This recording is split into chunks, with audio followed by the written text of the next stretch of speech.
I'm posting this here because I can't sleep at night, and I need some kind of answers for what I saw.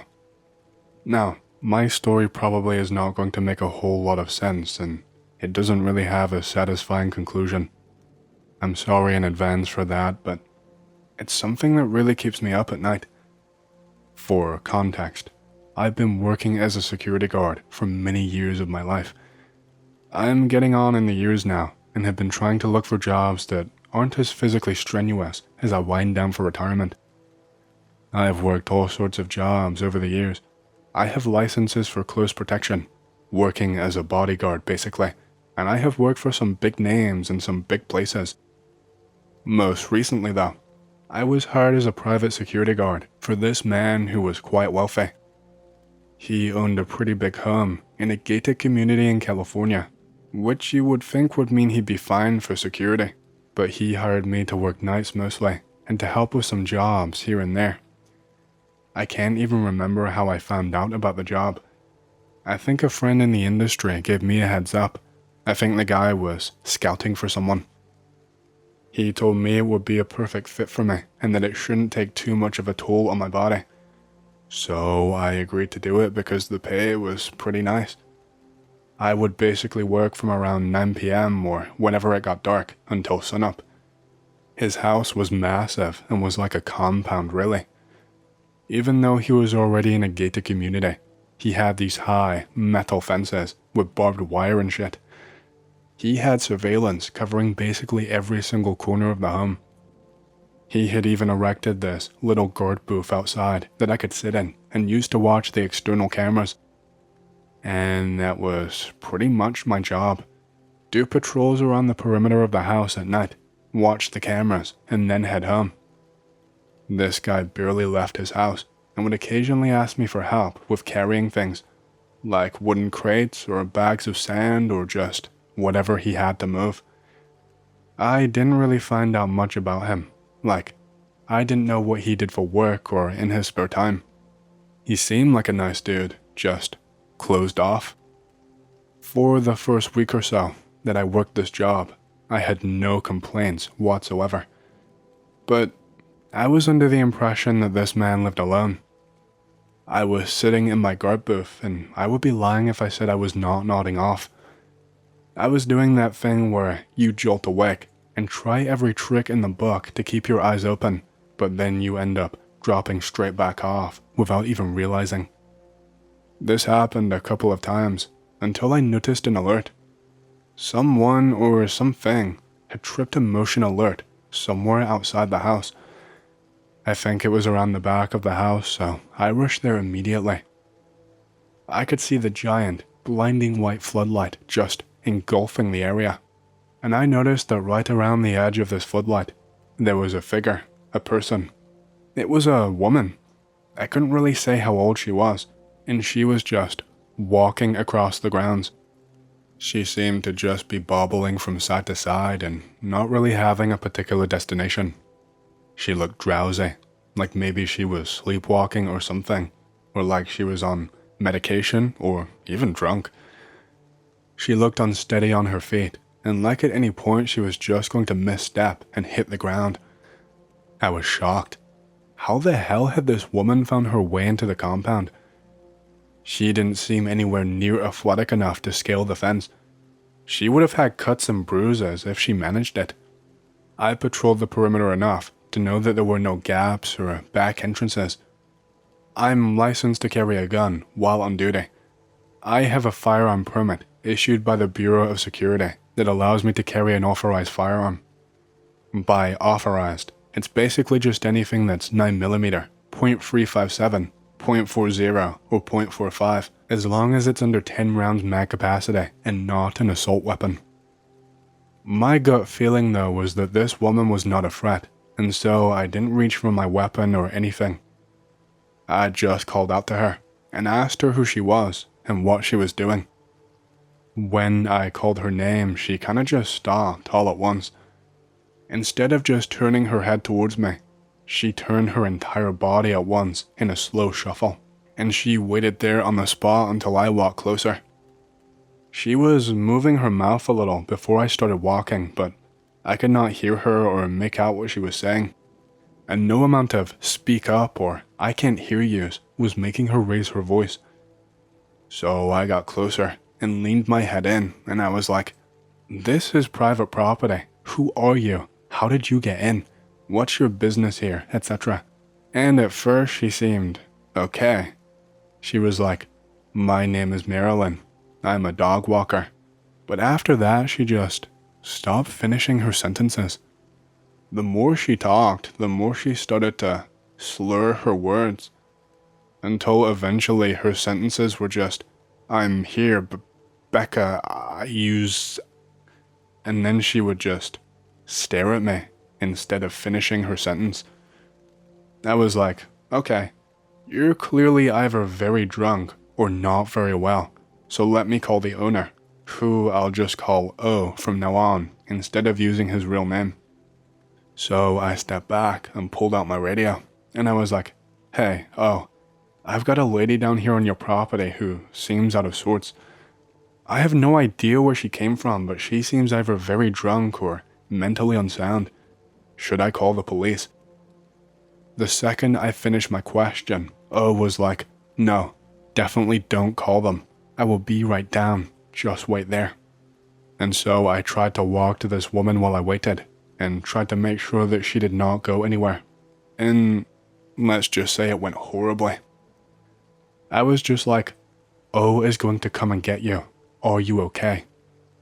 I said this while putting my hand on her shoulder, and I just saw something in her eyes, some kind of spark. And she just went crazy.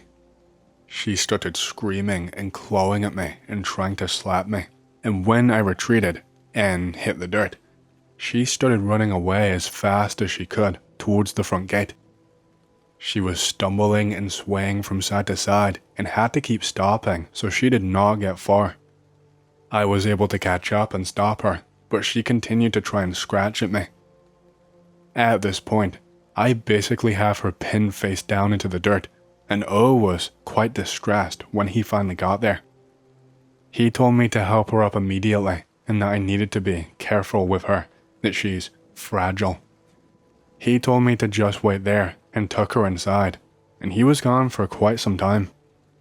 When he came back outside, I asked what the hell was going on. He just sighed and made me sit down in the main hall of the house and told me everything. He told me that she was seriously mentally unwell.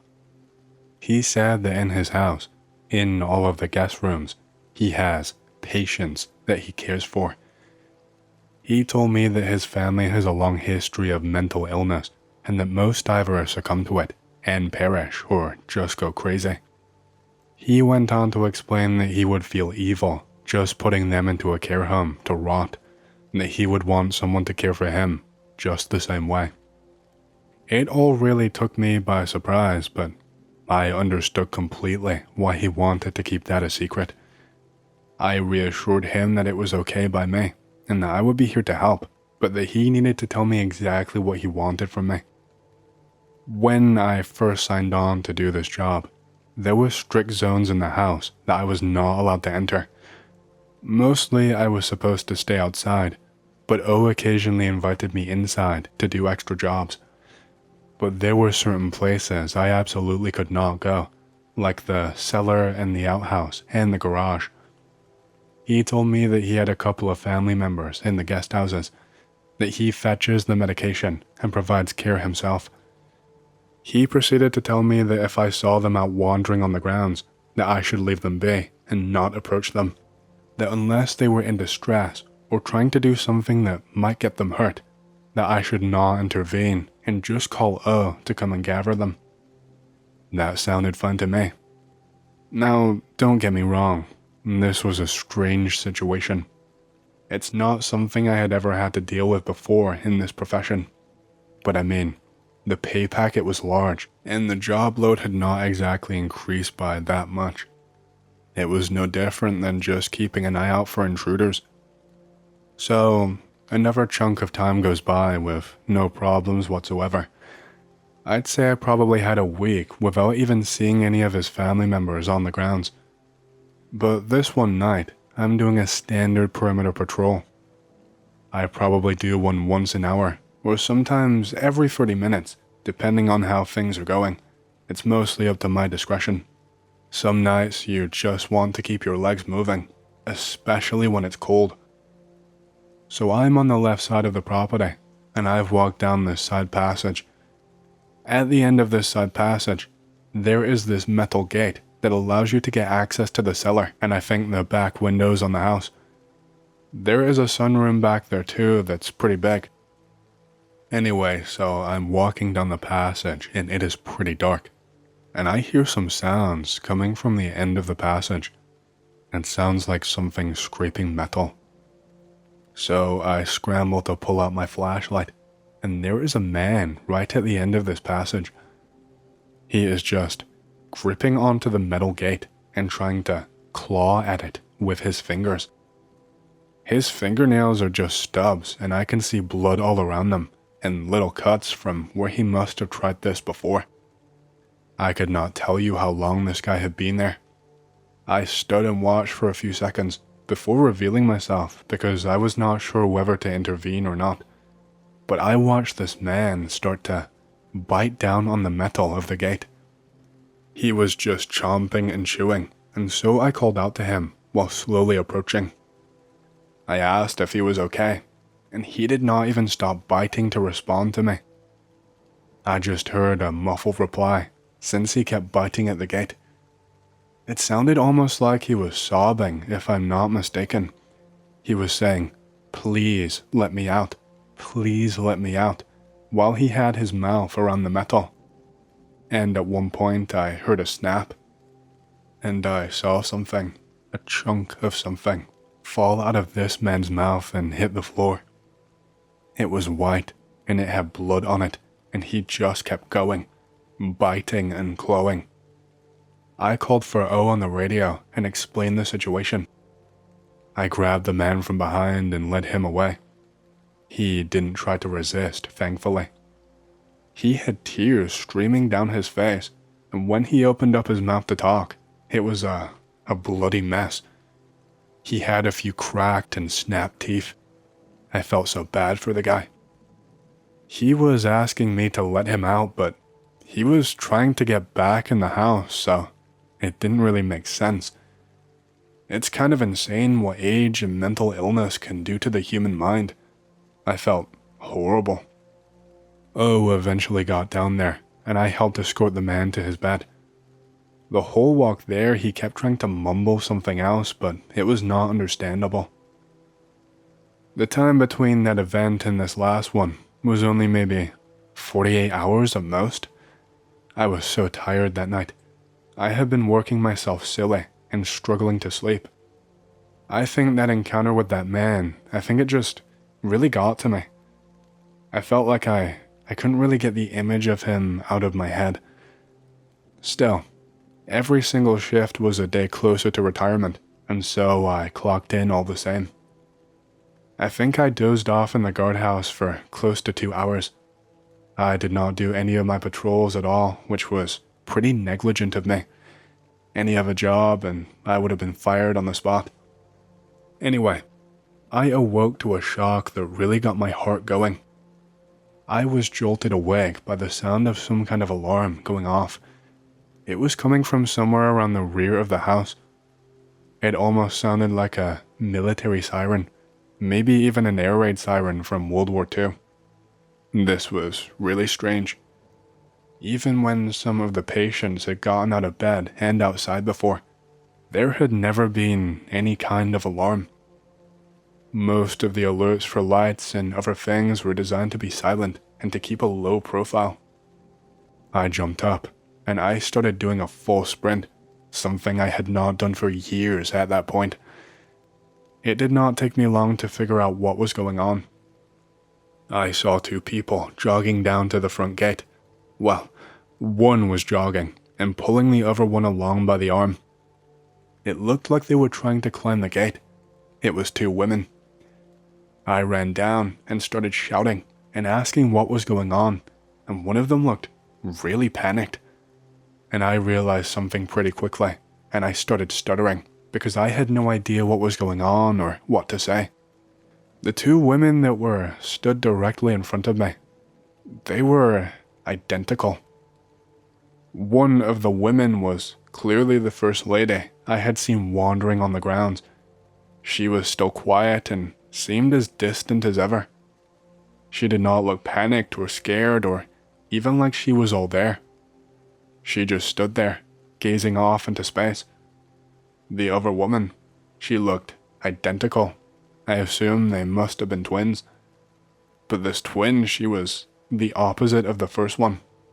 She was in a complete panic and was shaking, trying to get her words out.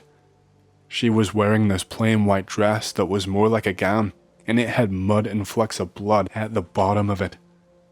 The other woman, the first one, she seemed to be perfectly fine. Her clothes were fine, and she did not respond to me at all. But the panicked one, I asked her what the hell was going on, and she just started grabbing me and begging me for help. I told her to slow down because she was not making any sense at all, but she just kept on going and going. I really did not catch much of what she was saying. She was rambling about the cellar, that she was being kept in the cellar. The O was an evil man doing horrible things to people. And that was about the most I could make out from what she was saying. She was saying all kinds of other things. She was clearly going crazy, and so I went to Radio O to come down, but she grabbed the radio from my hand and she broke it. She threw it to the ground and stomped on it, and I went to grab her. I noticed that her face was a little messed up when I went to grab her. Her lips seemed swollen and had gone almost a purple color. Her eyes were bloodshot, and the whites in one of the eyes had gone almost entirely red. She kept on begging me to call the police, telling me that everyone inside the house needed help. I mean, yeah, that's what they were there for. I asked her what was going on with her twin, and what had gotten her so riled up. I explained I knew about the family being mentally unwell. All she managed was she's not, before she kind of yelped mid-sentence and started trying to scale the gate once again. I went to grab her and bring her down, and I heard O behind me shouting for me to be careful. He told me he called the police and the medical services and that they were on their way. Things calmed down quite a lot after that. The police in the ambulance, I'd never seen them arrive so quickly. I had not heard any sirens at any point, and they did not have them on when they arrived. It was only one squad car and one ambulance, 2 people in each. I let them inside and they did not say all that much to me, but they eventually sedated the 2 women and took them inside. She tried to fight back for a while, the panicked one. Eventually, she started trying to scratch and bite just like the first time, the both of them did. O brought me inside for a while and made me a drink and sat me down for a talk. He explained that I was not in any trouble at all, and he actually thanked me for doing such a good job. He explained that care had become so taxing on him that he was planning on hiring some live-in experts so that he could share the load without feeling like he was dumping his family.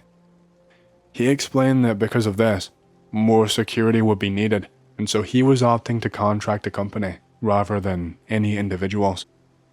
He actually gave me a pretty large bonus, and he kept on apologizing and explained that he did not want it to come to this, but I reassured him, and then I was on my way. At the time, I thought pretty highly of O. He always seemed like the independent sort who didn't want to burden others, and who wanted to take care of all of his problems all by himself. I could tell that even just hiring me was a last resort, and so he obviously must have been fed up to take such drastic measures. The thing is though, looking back on things, I can't help but feel like something was amiss. Like maybe I'd been blinded somehow. I did not think about any of it for a long while, but one night I had a nightmare and, well, it all just came flooding back. I'm really not sure what the deal was there. maybe it really was as O told me, but I can't help but feel like maybe there was more that he wasn't telling me. Can anyone offer an explanation? I'd really like some reassurance that I'm not crazy. This story from my past happened about 42 years ago in East Texas. My mom and dad divorced when I was 16 years old, and my brothers and I live with my mom. My dad came to visit us once in a while, but not really on a consistent basis. He was a gambler, one of the many reasons my parents split up, and tended not to come around when he was broke, but on the rare occasion that he won big, he would visit and spend money on us and then just disappear again. My dad said that he had a job as a shuttle driver for a local hotel. He told my brothers and me that the shuttle driving was just a cover, that he actually worked for organized crime, which he claimed owned the hotel.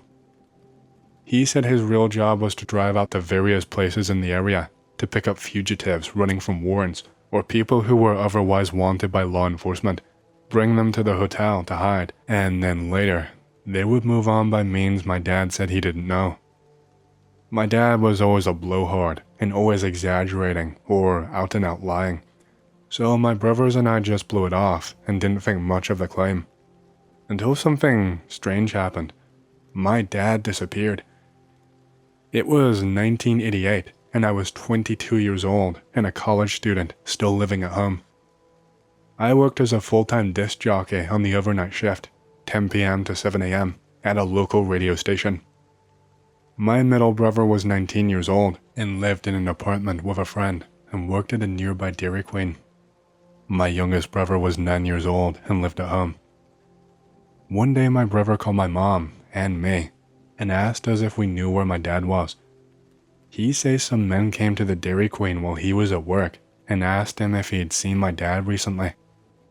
My brother truthfully told them that he had not seen or heard from my dad in months and that he often does that, cuts off contact for months at a time. My brother said these men did not say who they were, but seemed satisfied and left. My brother wondered if these men or anyone had called to talk to us and ask us where my dad was. We also had not heard from my dad in months. The following day, my brother says the men returned to his work and this time flashed badges and claimed to be FBI agents. He says they were very aggressive and demanded that my brother tell them where my dad was. My brother kept insisting, truthfully, that he did not know where my dad was, that the last he heard, he worked at a local hotel as a shuttle driver, but the experience upset him, and he called my mom and me again. Really upset, my mom called the hotel where my dad worked. The man she spoke to said my dad had disappeared weeks ago, and he had no idea where he went. The following day, my brother was at work when his roommate called and said that someone had apparently been in their apartment. The roommate claimed that when he got home from work, he found the sliding glass door open and the place ransacked, but nothing appeared to be missing. My brother, very upset, went to his apartment and found that in fact his address book was missing from the breakfast nook and a teddy bear that he recently bought for his son, and a photo of his son were also missing from his bedroom. Now, my brother and my mom and I were beside ourselves with anger, fear, and paranoia. We went to the local FBI office to complain that the FBI had done this, and to tell them that once and for all, my brother does not know where my dad is. Well, as you might have guessed, the FBI claimed no knowledge of the event and claimed that they were not looking for my dad. They said none of their agents had contacted my brother. Furthermore, when my mother told them that my dad had claimed that he worked for organized crime, the FBI would neither confirm nor deny that the hotel had been tied to organized crime or that there was an investigation going on. My mom called the hotel again and told the manager that men were looking for my dad, that they were terrorizing my brother, and flat out asked the guy if there was any truth to my dad's claim to be working for organized crime. The man laughed and told her, "There is no such thing as the mafia." While we were trying to make sense of all these weird details, we kept wondering why my brother was being harassed, but not my mother or me. That's when I was reminded of a weird event I had happened to me about 2 or 3 weeks prior. Because I worked overnight, I was often wide awake in the middle of the night on my days off, with nothing to do. One night, I went to the local cable TV company where my friend worked as a computer system operator to hang out with him for a few hours and BS a little. At about 3:30 a.m., he had a big computer job to do, so it was time for me to go home. So I left. As soon as I pulled out from his company's driveway, a car was immediately behind me, tailgating me. I mean, he was on me so quickly it scared the crap out of me. The car seemed to just appear out of nowhere. He also had his high beams on and was blinding me, and I could not make out anything about the car behind me. I could not see inside to see how many people were in the car, what they looked like, or anything. I could not even see what kind of car it was. I changed lanes to let the tailgater pass, but he changed lanes with me. I moved again and he again moved. He was tailgating me and blinding me, and now he seemed to be following me. I stopped at the intersection and got in the left turning lane with my signal on, and he got behind me. Since there was no other traffic at all anywhere around when the light changed, I zoomed across the intersection, streaked across all the lanes of the traffic into the far right lane, and went through the intersection, trying to lose him. He followed me. Now it was absolutely clear. He was for sure following me. I cut into a nearby neighborhood and tried to lose him, but he kept following me anyway.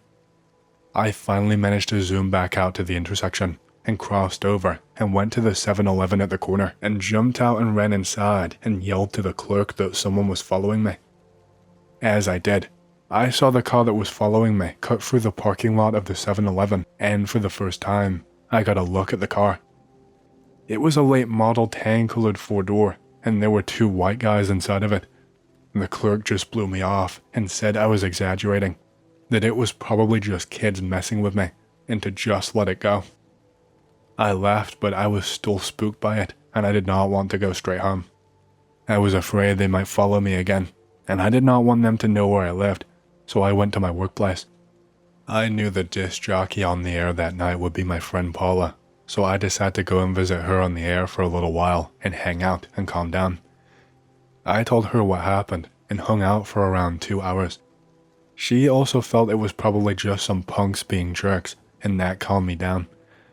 But when I got home, now over 2 hours since this car harassed me, that damn car was at my house.